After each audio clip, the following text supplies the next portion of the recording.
ஓம் சாந்தி. அவ்யக்த முரளி 18/6/1974. அவ்யக்த பாப்தாதா, மதுபன்.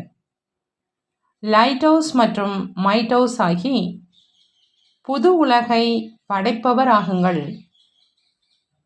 பாப்தாதா கேட்குறாங்க, தன்னை லைட் ஹவுஸ் மற்றும் மைட் ஹவுஸ் என்று நினைத்து நடந்து கொண்டிருக்கிறீர்களா?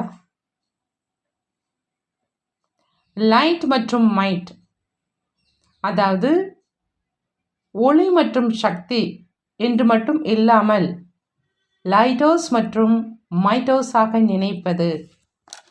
அதாவது லைட் மற்றும் மைட் கொடுக்கக்கூடிய வள்ளல். எப்பொழுது தன்னிடம் அந்த அளவு சேமிப்பு இருக்குமோ அப்பொழுதுதான் ஹவுஸாக ஆக முடியும். ஒருவேளை சுயம் எப்பொழுதும் லைட் சொரூபமாக ஆக முடியல மற்றும் லைட் சொரூபத்தில் எப்பொழுதும் நிலைத்திருக்க முடியல அப்படின்னா அவங்க லைட் ஹவுஸ் ஆகி மற்ற ஆத்மாக்களுக்கு லைட் கொடுக்க முடியாது. யார் அவரே மாஸ்டர் சர்வ சக்திவானாக இருந்தும் தனக்காக அனைத்து சக்திகளையும் உபயோகப்படுத்த முடியலன்னா அவங்க மைட் ஹவுஸ் ஆகி மற்ற ஆத்மாக்களுக்கு சர்வ சக்திகளினுடைய தானத்தை எப்படி கொடுக்க முடியும்? நான் லைட் மற்றும் மைட் ஹவுஸாக ஆகியிருக்கிறேனா அப்படின்னு உங்களையே கேளுங்க.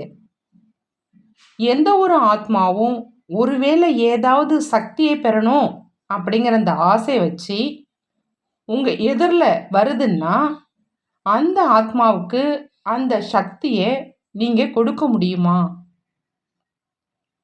ஒருவேளை சகித்து கொள்ளும் சக்தி மற்றும் நிர்ணயம் செய்யும் சக்தியின் ஆசையை வச்சுக்கிட்டு யாராவது வராங்க, ஆனால் நீங்களோ அவருக்கு உள்ளடக்கும் சக்தி அல்லது பகுத்தறியும் சக்தியை தானமாக கொடுத்தீங்கன்னா எப்படி அந்த நேரம் அந்த ஆத்மாவுக்கு சகித்து கொள்ளும் சக்தியின் தானம் அவசியமாக இருக்கும் பொழுது ஒருவேளை இவர் அதை கொடுக்க முடியல அப்படின்னா அந்த மாதிரியான ஆத்மாவை மகாதானி, வரதானி அல்லது விஸ்வ கல்யாணி அப்படின்னு சொல்ல முடியுமா?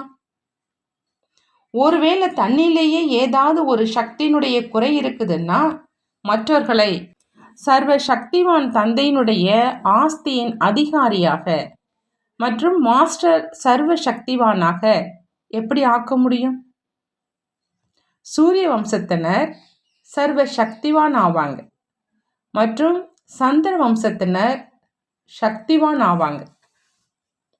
சூரிய வம்சத்தினர் சர்வ சக்திவான், சந்திர வம்சத்தினர் சக்திவான். ஒருவேளை ஒரு சக்தியின் குறை இருக்குதுனாலும் சர்வ சக்திவானுக்கு பதிலாக சக்திவான் அப்படின்னு சொல்லப்படுவாங்க. அதாவது சூரிய வம்சத்தினுடைய ராஜ்ய பாக்கியத்தின் அதிகாரியாக ஆக முடியாது. சர்வ சக்திவான் தான் சர்வகுண சம்பன்னமான 16 கலைகள் சம்பூர்ணமாவதற்காக உரிமை உள்ளவராக ஆகிறார். குறைந்த சக்தி உடையவங்க நன்மை செய்பவராக முடியும், ஆனால் உலக நன்மை செய்பவராக ஆக முடியாது. ஒருவேளை ஏதாவது ஒரு ஆத்மாவுக்கு உள்ளடக்கும் சக்தி தேவையாக இருக்குது, நீங்க அவங்களுக்கு விஸ்தாரம் செய்யும் சக்தியை கொடுத்துட்டீங்க மற்றும் பிற பல சக்திகளையும் கொடுத்துட்டீங்க. ஆனா அவருக்கு என்ன தேவையாக இருந்ததோ அதை கொடுக்க முடியல அப்படின்னா அந்த ஆத்மா திருப்தி அடையுமா? உங்களை உலகத்துக்கு நன்மை செய்பவர் அப்படின்னு ஏற்றுக்கொள்ளுமா? யாருக்காவது தண்ணீர் தாகமாக இருக்கும்பொழுது நீங்க அவங்களுக்கு 36 வகை உணவை கொடுத்துட்டீங்க, ஆனால் தண்ணீர் தாகம் உள்ளவங்க 36 வகை உணவுனால் திருப்தி ஆவாங்களா? உங்களுக்கு நன்றி சொல்வாங்களா?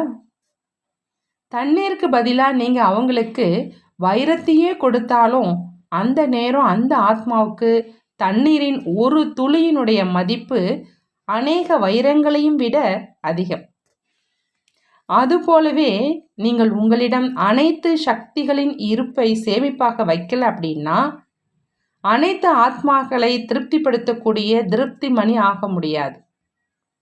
மற்றும் அனைத்து ஆத்மாக்களும் உங்களை உயிர் கொடுத்தவர், அனைத்து சக்திகளும் கொடுத்தவர் அப்படின்னு ஏற்றுக்கொள்ளாது. ஒருவேளை உலகினுடைய அனைத்து ஆத்மாக்களின் மூலமா உலக நன்மை செய்பவர் மரியாதைக்குரியவராக ஆகல அப்படின்னா மரியாதைக்குரியவர் ஆகாம பூஜைக்குரியவராகவும் ஆக முடியாது.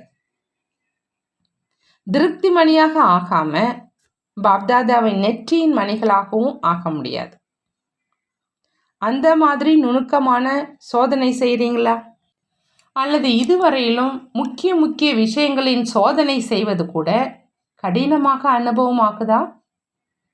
ஒருவேளை சோதனை செய்ய தெரியல, மேலும் நினைத்தும் கூட தன்னுடைய இயற்கையான சமஸ்காரம் உருவாவதில்லை அப்படின்னா அவருக்கு ஒரு டைட்டில் குறைஞ்சிடுது. அது எது? ஒவ்வொரு பாடத்துக்கும் ஒவ்வொரு டைட்டில் இருக்குது. 4 பாடங்களின் 4 டைட்டில்கள் எது? முதல்ல ஞானத்தின் பாடத்துல முதன்மையான ஆத்மாவுக்கான டைட்டில் மாஸ்டர் ஞானக்கடல் மற்றும் ஞானம் நிறைந்தவர். மேலும் சுயதர்சன சக்கரதாரி அப்படின்னு சொன்னாலும் விஷயம் ஒண்ணுதான். இரண்டாவது, நினைவு யாத்திரையில யார் யதார்த்தமாக யுக்தாக யோக யுக்தாக இருக்கிறாங்களோ அவங்களுடைய டைட்டில் பவர்ஃபுல். ஏன்னா நினைவு மூலம் சக்திகளினுடைய வரதானம் பிராப்தி ஆகுது. அப்படி நினைவு யாத்திரையில யார் யதார்த்தமாக நடந்து கொள்றாங்களோ அவங்களுடைய டைட்டில் பவர்ஃபுல், அதாவது சக்தி நிறைந்தவர் என்பது. மூன்றாவது பாடம் தெய்வீக குணங்கள். அந்த மாதிரி தெய்வீக குணங்கள் நிறைந்தவருக்கு என்ன டைட்டில் கொடுக்கலாம்? அவருடைய டைட்டிலாவது தெய்வீக குணங்களின் மனத்தை பரப்பும் எசன்ஸ்ஃபுல், அதாவது சாறு நிறைந்தவர். எப்படி எசன்ஸை, அதாவது சாற்றை ஒருவேளை தூரமாக வச்சிருந்தாலும் தன்னுடைய பிரபாவத்தை ஏற்படுத்தும், அதாவது மனத்தை பரப்பும். அப்படி அந்த மாதிரி தெய்வீக குணங்களின் மலர்களின் சாறு நிறைந்த எசன்ஸ்ஃபுல்லாக இருக்கீங்களா? இந்த பாடங்களினுடைய டைட்டிலை தாரணை செய்வதற்கான தகுதியானவராக ஆகியிருக்கோமா அப்படின்னு தன்னில சோதனை செய்யுங்க. ஒருவேளை சோதனை செய்ய தெரியாது அப்படின்னா எந்த டைட்டில் துண்டிக்கப்பட்டுடும்? சோதனை செய்ய விரும்புகிறோம் அப்படின்னு நிறைய பேர் சொல்கிறாங்க. ஆனால் தள்ளிவிட்டால் தான் வண்டி ஓடுது. தன்னுடைய இயற்கையான சமஸ்காரம் எப்பொழுதும் இருப்பதில்லை. இதில் எதன் குறை என்று சொல்லலாம்? இதை செய்யணும் அப்படிங்கிற இந்த ஞானம் இருக்குது. 3 காலத்தை தெரியும் நிலையின் ஞானமும் கிடைச்சிருச்சு இல்லையா? அப்படின்னா நீங்கள் ஞானம் நிறைந்தவரா? ஒருவேளை இப்பொழுது ஏதாவது பலகீனத்தின் வசமாகிடுறீங்க. அந்த பலகீனத்தை தெரிஞ்சும் இருக்கிறீங்க, அதை வர்ணனையும் செய்கிறீங்க, மேலும் அதை அகற்றுவதற்கான ஞான துளிகளையும் வர்ணனை செய்கிறீங்க. ஆனால் வர்ணனை செய்த போதிலும் என்ன விரும்புகிறீங்களோ அதை செய்ய முடியல. ஞானமோ புத்தியில் முழுமையாக இருக்கத்தான் செய்து, ஆனால் எவ்வளவு ஞானம் நிறைந்த நிலையோ கூடவே அந்த அளவு பவர்ஃபுல்லாகவும் இருக்கீங்களா? இந்த சமநிலை சரியில்லாத காரணத்தினால தெரிந்திருந்தும் செய்ய முடியல. அப்படி யார் சோதனை செய்ய முடிவது இல்லையோ அவர் தனக்கும் பிளிஸ், அதாவது ஆனந்தம் கொடுக்க முடியாது. தந்தை கிட்ட இருந்தும் பிளிஸ் பெற முடியாது. மேலும் மற்ற ஆத்மாக்களுக்கும் கொடுக்கவும் முடியாது. ஆகையினால அந்த ஆத்மாக்களுக்கு சமநிலையில் இருக்கக்கூடிய பிளிஸ்ஃபுல் அப்படிங்கிற இந்த டைட்டில், அதாவது ஆனந்தம் நிறைந்தவர்ங்கிற டைட்டில் துண்டிக்கப்பட்டுடுது. சோதனை செய்வதற்கான இயற்கையான சமஸ்காரமும் உருவாவது கிடையாது. ஆகையினால சோதனை ஆகிறது இல்லை, மேலும் மாற்றமும் ஏற்படலை. யார் செக்கராக முடிவதில்லையோ அவங்க மேக்கராகவும் ஆக முடியறதில்லை. யார் சோதனையாளராக ஆக முடிவதில்லையோ அவங்க உருவாக்குபவராகவும் ஆக முடியறதில்லை. அவர் தன்னுடைய மற்ற ஆத்மாக்களின் மற்றும் உலகினுடைய மேக்கராக முடியறது கிடையாது. புது உலகை படைப்பவர் மற்றும் புது வாழ்க்கையை உருவாக்குபவர் அப்படிங்கிற இந்த மகிமையின் அதிகாரியாக முடியாது. ஆகையினால இப்பொழுது சக்கராக ஆகுங்க. எப்படி அமிர்த வேளையில் ஆன்மீக உரையாடல்ல முக்கியமான விஷயத்தை அனைவரும் ஒன்றாக சேர்ந்து உறுதியான எண்ணத்தின் ஆதாரத்தில் தன்னை மற்றும் பிற உடன் இருப்பவர்களை வெற்றி அடைபவராக ஆக்கினீங்க. இதே போன்று இந்த விஷயத்தையும் முக்கியம் என்று நினைத்து ஒவ்வொருவனுடைய சகயோகியாக ஆகி வெற்றி மூர்த்தியாக ஆக்குங்கள். அப்போதான் அனைத்து காரியமும் முழுமையடையும். தற்சமயம் பெரும்பான்மையோரிடம் விசேஷமாக 2 பலகீனங்கள் தென்படுது. அதை அகற்றுவதற்கும் இந்த 2 பலகீனங்கள் மேல் வெற்றி அடைபவராக ஆவதற்கும் முதல்ல எப்பொழுது இந்த விஷயத்தில் வெற்றி அடைவீங்களோ அப்பதான் ஆக முடியும். இந்த 2 பலகீனங்கள் அலட்சியம் மற்றும் சோம்பேறித்தனம். இதை அகற்றுவதற்கான வழி சோதனையாளர் ஆவது. 99% முயற்சி செய்பவர்கள்ட்ட இந்த சோம்பல் மற்றும் அலட்சியத்தன்மை ஏதாவது ரூபத்தில் எங்காவது அம்ச ரூபத்தில் இருக்கத்தான் செய்யுது. மேலும் சிலரிடம் வம்ச ரூபத்திலும் அது இருக்கு. மகாரதிகளில் அம்ச ரூபம் எது மற்றும் குதிரைப்படையினரிடம் அம்ச ரூபம் எதுவாக இருக்குது அப்படின்னு அதை பற்றி தெரிஞ்சிருக்கீங்களா? இது என்னுடைய சுபாவம் மற்றும் என்னுடைய சமஸ்காரம் என்பது அம்ச ரூபம். என்னுடைய நோக்கம் கிடையாது. ஆனால் வார்த்தை, பார்வை, நடத்தை அப்படி தென்படுது. ஆனால் நான் அந்த மாதிரியானவன் இல்லை. இது அம்சம் மாத்திரம். சம்பூர்ண வெற்றியாளர் ஆகுதல்ல அலட்சியம் மற்றும் ராயல் ரூபத்தின் சோம்பேறித்தனம் தடையாக இருக்குது. குதிரைப்படையினர் மற்றும் 2ஆம் நிலையில தேர்ச்சி பெறும் ஆத்மாக்கள்ல வம்ச ரூபத்துல எந்த ரூபம் இருக்குது? அதனுடைய ரூபம் என்ன? அவர்களுடைய வார்த்தைகள்ல எந்த விஷயம் அவர்களுடைய ட்ரேட்மார்க்காக இருக்குது? அலட்சியமானவர்கள் மற்றும் சோம்பேறிகளினுடைய அந்த வார்த்தை எது? அவங்க எப்பொழுதும் தன்னை பாதுகாப்பாக வைத்து கொள்வதற்காக விஷயம் சொல்வதில் மற்றும் விஷயத்தை உருவாக்குவதில் மிகவும் கை தேர்ந்தவர்களாக இருப்பாங்க. தன்னை குறையற்றவராகவும் மற்றும் மற்றவர்கள் மேல் பழி சுமத்துவதில் மிகவும் சாதுரியமானவர்களாகவும் இருப்பாங்க. வக்கீலாக இருப்பாங்க. ஆனால் சட்டப்படி நடப்பவர்களாக இருக்க மாட்டாங்க. அந்த மாதிரி ட்ரேட்மார்க் வார்த்தையாக எப்பொழுதுமே நான் இதை செய்தேனா என்பதுதான் வெளியாகும். நான் இந்த வார்த்தையை கூறினேனா? என்னுடைய மனதிலும் எதுவுமே இல்லை. வார்த்தைகளில் வந்துருச்சு அப்படின்னா அதனால் பிறகு என்ன ஆகிடுச்சு? அப்படி நடந்துருச்சு என்றாலும் சரி செஞ்சிடுவேன். அதனால் பிறகு என்ன அப்படிங்கிற அந்த ட்ரேட்மார்க் வார்த்தைகள் இருக்கும். எப்படி சிருஷ்டி சக்கரத்தை புரிய வைக்கிறதுல அதற்கு பிறகு என்ன என்று கூறி முழு கதையையும் கூறிடுறீங்க இல்லையா? சத்தியுகத்துக்கு பிறகு என்னாச்சு? திரேதா வந்தது. பிறகு என்னாச்சு? துவாபர் வந்தது. பிறகு என்ன அப்படிங்கிற அந்த வார்த்தையில் அந்த முழு சக்கரத்தினுடைய கதையை சொல்கிறீங்க. அப்படியே அந்த வக்கீல் ஆத்மாக்கள் பிறகு என்ன அப்படிங்கிற அந்த வார்த்தையினுடைய ஆதாரத்தில் மற்றவர்களின் மேல் முழு விஷயத்தையும் சுற்றவிட்டு விடுவாங்க. தன்னை சாட்சியானவராக மற்றும் விலகி இருப்பவராக ஆக்கிடுவாங்க மற்றும் விடுவித்து கொள்வாங்க.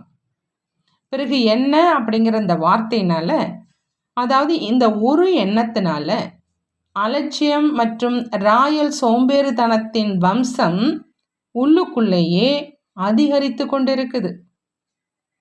மேலும் அந்த மாதிரியான ஆத்மாவை பவர்ஃபுல்லாக ஆக்குவதற்கு பதிலாக பலமற்றவராக ஆக்கி கொண்டே இருக்குது.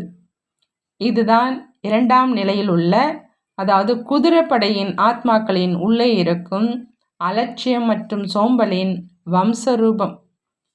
இந்த அம்சம் மற்றும் வம்சத்தை அழிப்பதற்காக சோதனையாளர் ஆவது மிக அவசியம்.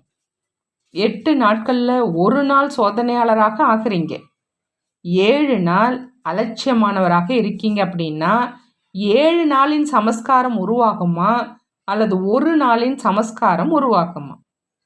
ஆகையினால அலர்ட் ஆவதற்கு பதிலாக ஈஸி மற்றும் லேசி ஆக்குறீங்க. அதாவது எச்சரிக்கையுடையவராக ஆவதற்கு பதிலாக கவனமின்மை மற்றும் சோம்பேறியாக ஆக்குறீங்க. அந்த மாதிரியானவருடைய ரிசல்ட் என்னவாக இருக்கும்? அந்த மாதிரியானவங்க உலகத்துக்கு நன்மை செய்பவராக அனைத்து சக்திகளின் மகாதானே வரதானியாக ஆக முடியுமா? ஆகையினால இப்போ இந்த 2 விஷயங்களை அம்ச ரூபத்தில் மற்றும் வம்ச ரூபத்தில் எந்த ரூபத்தில் இருந்தாலும் அதை இப்பொழுதிலிருந்தே அழிப்பீங்க அப்படின்னா அப்பதான் வெகு காலமாக வெற்றி அடைபவரின் சமஸ்காரத்தின் அனுசாரம் வெற்றி மாலையினுடைய மணியாக முடியும். நல்லது. அந்த மாதிரி கேட்கும் மற்றும் சொருபமாக கூடியவர்களுக்கு, எண்ணத்தை ஒரு நொடியில் நடைமுறையில் கொண்டு வரக்கூடியவர்களுக்கு லைட் ஹவுஸ் மற்றும் மைட் ஹவுஸ் ஆகி அனைத்து ஆத்மாக்களையும் சர்வ சக்தியினால் திருப்திப்படுத்தக்கூடிய திருப்தி மணிகள், நெற்றியின் மணிகள் எப்பொழுதும் தன்மேல் மற்றும் ஒவ்வொரு எண்ணத்தின் மேல் சோதனையாளர் ஆகக்கூடிய புது உலகின் படைப்பவர் மற்றும் உலக நன்மை செய்யும் ஆத்மாக்களுக்கு பரமாத்மா மற்றும் மிக உயர்ந்த ஆத்மா பாப்தாதாவின் அன்பு நினைவுகள், இரவு வணக்கம் மற்றும் நமஸ்காரம். நாமும் நம்மளுடைய பாப்தாதாவுக்கு அன்பு நினைவுகள் மற்றும் நமஸ்காரம் செய்வோம்.